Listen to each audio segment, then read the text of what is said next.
एक समय की बात है। राजस्थान के रामपुर नामक गांव में पानी की बड़ी भारी कमी थी।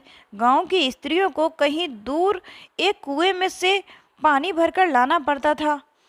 जब वे घड़े सिर पर उठाकर गांव से दूर कुएं से पानी भरने जाने लगती तो वे सारा रास्ते अपनी तरह तरह की बातें करती रहती थी।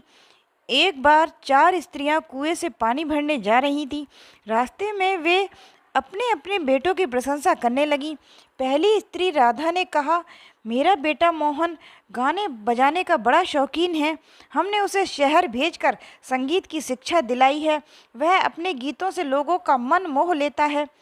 दूसरी स्त्री फूलवती बोली, मेरा बेटा रमेश पढ़ने में बहुत होशियार है। उसे संस्कृत के अनेक श्लोक जुबानी याद हैं। वह आगे चलकर बड़ा विद्वान बनेगा। हमें अपने बेटे पर गर्व है। यह सुनकर सुधा कैसे चुप रहती। वह बोली, मेरा बेटा ज्ञानचंद एक नामी पहलवान है। वह हमेशा कुश्ती में दूसरे पहलवानों को पछाड़ देता है। अभी कल ही वह कुश्ती में इनाम जीत कर लाया है। चौथी स्त्री कुछ नहीं बोली। वह चुपचाप सबसे पीछे चली जा रही थी। तब राधा ने उसको कहा, बहन तुम्हारा भी तो एक पुत्र है, तुमने उसकी कोई विशेषता नहीं बताई। मजबूर होकर सावित्री को अपना मुंह खोलना पड़ा। उसने विनम्र होकर कहा, मेरे पुत्र में ऐसी कोई विशेषता नहीं है। ना तो वह अच्छा गायक है, ना विद्वान है और ना ही बलवान है। वह तो सीधा साधा बालक है, परंतु वह हमेशा हमारी सेवा करता है। चारों स्त्रियों ने कुएं पर पहुंचकर पानी भरा और अपने अपने सिर पर पानी का घड़ा उठाकर अपने घरों की ओर चल पड़ी। उन चारों स्त्रियों के पीछे एक बूढ़ी औरत चली आ रही थी। थोड़ी देर में सामने से राधा का बेटा मोहन मधुर स्वर में गीत गाता हुआ चला आ रहा था। सभी ने उसके गीत की प्रशंसा की। वह चारों स्त्रियों के पास से आगे निकल गया। उसने किसी को नमस्कार तक नहीं किया। थोड़ी दूरी पर फूलवती का बेटा रमेश चला आ रहा था। वह ऊंचे स्वर में श्लोकों का उच्चारण कर रहा था। वह भी चारों स्त्रियों के सामने अकड़ता हुआ चलता चला गया। उसने भी ना तो किसी को नमस्कार किया, ना किसी का अभिवादन किया। थोड़ी दूर चलने के बाद उन चारों स्त्रियों को एक युवक आते हुए दिखा। वह सीना तान कर अकड़ता हुआ चला आ रहा था। वह सुधा का पुत्र ज्ञानचंद था, जो कि पहलवान था।